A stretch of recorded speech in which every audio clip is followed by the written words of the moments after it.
Saludamos al doctor Rafael Ollarte, él es abogado, experto en derecho constitucional. Doctor Ollarte, la crisis carcelaria realmente ha abrumado a todo el país. Quisiéramos conocer su punto de vista tras escuchar al presidente de la República en su alocución del día de ayer. Se configuró una estrategia para terminar con la crisis carcelaria por parte del gobierno. ¿Cómo está, don Gustavo? Un placer estar con usted y con todos los amigos que nos escuchan y nos miran. Bueno, el presidente de la República el día de ayer hizo algo interesante, y lo interesante que hizo ayer fue derechamente dar a entender que no iba a cumplir con el dictamen de la Corte Constitucional respecto de su decreto de excepción, porque la Corte, cuando le declara la, entre comillas, constitucionalidad del decreto de excepción, expresamente indica que Fuerzas Armadas deben mantenerse fuera del perímetro, es decir, no ingresar al centro carcelario. Creo que eso fue un evidente exceso de la Corte, porque cuando estamos en estado de excepción es precisamente para tomar medidas excepcionales, y una de ellas constitucionalmente es el dar uso de las Fuerzas Armadas para labores de orden interno y seguridad ciudadana, más aún cuando en los centros carcelarios se están perdiendo vidas de los propios internos que son víctimas de personajes violentos que también se encuentran al interior de esos centros carcelarios. Entonces, el anuncio del jefe del Estado, yo creo que va muy dirigido a la Corte Constitucional. Primero, vamos a ingresar como efecto ingresaron las Fuerzas Armadas a los centros carcelarios. Primera cosa. Segunda cosa, vamos a declarar todos como cuantos estados de excepción sean necesarios en esta materia, sin importar que la Corte Constitucional, la actual, ha restringido la posibilidad de estados de excepción por un mismo asunto a 60 días más 30. El presidente de la República también me ha dicho que va a dictar todos los que sean necesarios. Es decir, el presidente de la República en esa materia se le está jugando, porque también la Corte actual, en mucho ha sido restrictiva con los estados de excepción. Yo no digo que los estados de excepción deben dictarse alegremente, porque para eso hay control de constitucionalidad, pero tampoco hacer restricciones que están fuera del marco constitucional. Una de ellas es la posibilidad de renovar sucesivamente los estados de excepción. Pero en materia constitucional, ¿no es la Corte una entidad que da dictámenes de última instancia? Sí, efectivamente. Y el incumplimiento tiene consecuencias, pero estamos viendo que si la Corte Constitucional, yo lo que le estoy diciendo es lo que dijo el presidente de la República, y lo que ha dicho el presidente de la República va derechamente respecto de pronunciamientos previos de la Corte Constitucional. Ahora, ¿cómo mira usted el accionar del presidente Lasso? Esta decisión lo toma prácticamente ya a 6 meses de gobierno, cuando se han presentado circunstancias igual que graves de la noche del viernes. Claro que la recurrencia lo hace más grave a lo del viernes. Hubo falta de decisión política por parte del presidente, no solamente con respecto a su actitud, con respecto a la Corte, en esa de llamar ahora a otras funciones del Estado, a otras instancias de control, de justicia, para tratar de hacer un esfuerzo conjunto, global, nacional. A ver, yo, en lugar del presidente de la Corte, el doctor Hernán Salgado, yo no hubiese ido a la reunión. No sé qué hacía ahí el presidente de la Corte Constitucional, cuando a él le corresponde, como presidente de la Corte y como integrante de la magistratura, emitir sus criterios a través de su sentencia y sus dictámenes. No sé qué fue a hacer ahí Hernán Salgado, francamente. Luego, claro, lo que pasa es que cuando se han dictado decretos de excepción, por ejemplo, en el caso delincuencial, y también en el tema del problema carcelario, claro, tenemos una Corte que te dice muchas cosas. Entonces te empiezan a decir, estos estados de excepción no sirven, pero igual te declaro la constitucionalidad de los estados de excepción.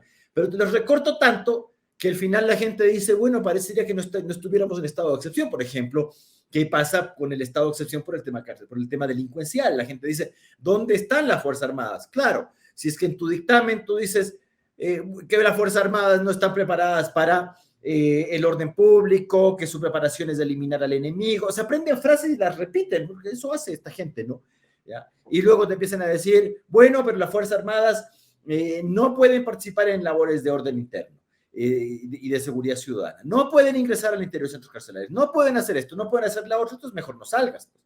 Entonces te quedas en las mismas, o sea, te quedas con un decreto de excepción que gracias a los dictámenes de la Corte no te sirven de nada. ¿Cómo vio usted, doctor Ollarte, como constitucionalista y demócrata que usted es, ese lapso de aproximadamente 7 horas antes de que la policía ingrese al centro carcelario en donde se estaba amenazando la vida de decenas de ecuatorianos. Bueno, terrible. Ahí hubo una inacción evidente, porque lo que la Corte había impedido era que ingresen Fuerzas Armadas. Ahora, yo entiendo por qué el presidente de la República estableció en su decreto que Fuerzas Armadas también ingresen a los centros carcelarios, lo cual fue impedido por la Corte Constitucional, y fue precisamente porque la Policía Nacional ya había demostrado con los estados de excepción anteriores que no estaba en la capacidad operacional de elementos, de armamento, etcétera, para actuar en esas circunstancias. Entonces, claro, o sea, a ver, debería entrar la policía, pero la policía no tiene los elementos suficientes. A la larga, ¿en qué terminó el tema? Entró el ejército, entró la infantería de marina, entró la infantería aérea. Es decir, tuvieron que entrar elementos de Fuerzas Armadas para detener este tema, porque vea qué curioso, ingresan Fuerzas Armadas y se acaba el tema, ¿no?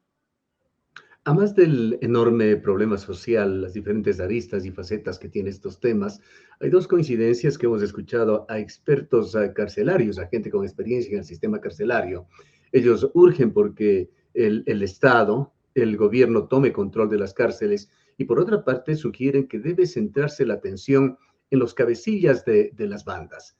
Y aquí quisiera preguntarle a usted, ¿qué es lo que busca el presidente de la República cuando señala que se tipificará la autoría por dominio de organización? ¿Y en qué difiere esto en lo que han hecho caer en cuenta ya algunos abogados, algunos constitucionalistas, de que esta intención del presidente está ya plasmada en el Código Penal, en el artículo 42? Claro. A ver, la autoría inmediata por dominio de organización es algo que está previsto no como delito, sino como participación en el delito. Es una cosa distinta. No sé cuál será, le digo honestamente, porque lo único que tenemos es el anuncio del presidente de la República de que se agregaría el proyecto agregando como delito la autoría inmediata por dominio de organización. Entonces uno dice, a ver, si lo tenemos como una forma de participación criminal... Para culminar, doctor Ollarte, ¿qué es justamente lo que tendría que hacerse ahora por parte del Estado ecuatoriano sobre todo? A ver, comencemos por lo elemental. Apoyar a Fuerzas Armadas y Policía Nacional. No es posible que un policía que utiliza el arma de servicio sea condenado a deshacer su vida. Usted ha visto policías que no solo no utilizan el arma de servicio, no solo para no defender a la población, sino para no defenderse a sí mismos. Policías que se han preferido dejarse ultimar por los delincuentes. Usted ve un tipo con cuchillo en mano, entonces a alguien le sale uso progresivo de la fuerza. ¿Qué? Si te sacan un cuchillo, el policía tiene que sacar otro cuchillo. Así es la cosa. Entonces, claro, hay ciertos señores de los derechos humanos que te dicen que defienden los derechos humanos de cualquiera menos de la gente. Porque un agresor tiene que saber que si agrede va a sufrir las consecuencias. Pero aquí el agresor sabe que tiene las de ganar. Porque el policía o las Fuerzas Armadas, con el famoso uso progresivo de la fuerza, no salen a ganar, salen a ver si empatan. Y el que sale a empatar generalmente pierde. Y eso es lo que tengo. Primera cosa, apoyo irrestricto a Fuerzas Armadas y Policía Nacional en esta labor. Segundo, recuperar el dominio territorial.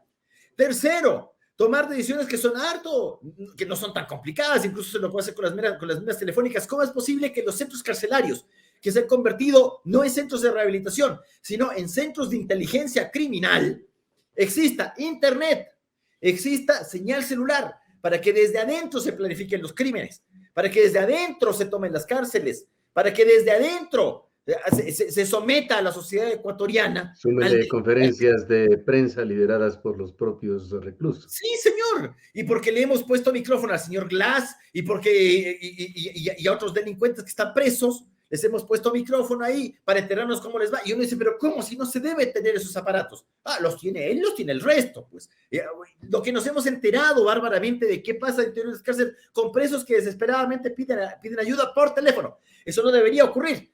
Eso no debería ocurrir. Y además, otra vez, profesionalizar de una buena vez por todas el servicio de guías penitenciarios. Si quiere, cámbiale el nombre y póngale gendarmería o póngale, porque nos encanta cambiar el nombre. Pero si va a cambiar el nombre, pero cambie la institución, pues ya sabemos que no sirve, estamos mal hace muchos años. Hágale una institución respetable, con gente que ingrese aprobando exámenes exigentes, físicos y psicológicos, y déle una buena formación, una buena instrucción, porque de lo contrario se le va a perder todo eso. Ah, y cuando lo haga, ponga a esos gendarmes o guías penitenciarios, póngalos también a controlar los tribunales. La policía no debería estar controlando tribunales, debería estar los gendarmes, para que vean los jueces y los ciudadanos del sistema de justicia que ese es el cuerpo encargado de esta clase de cosas. Gracias, doctor Ollarte, por habernos acompañado. Un placer. Declaraciones del doctor Rafael Ollarte, experto en Derecho Constitucional. Nos vamos a una breve pausa.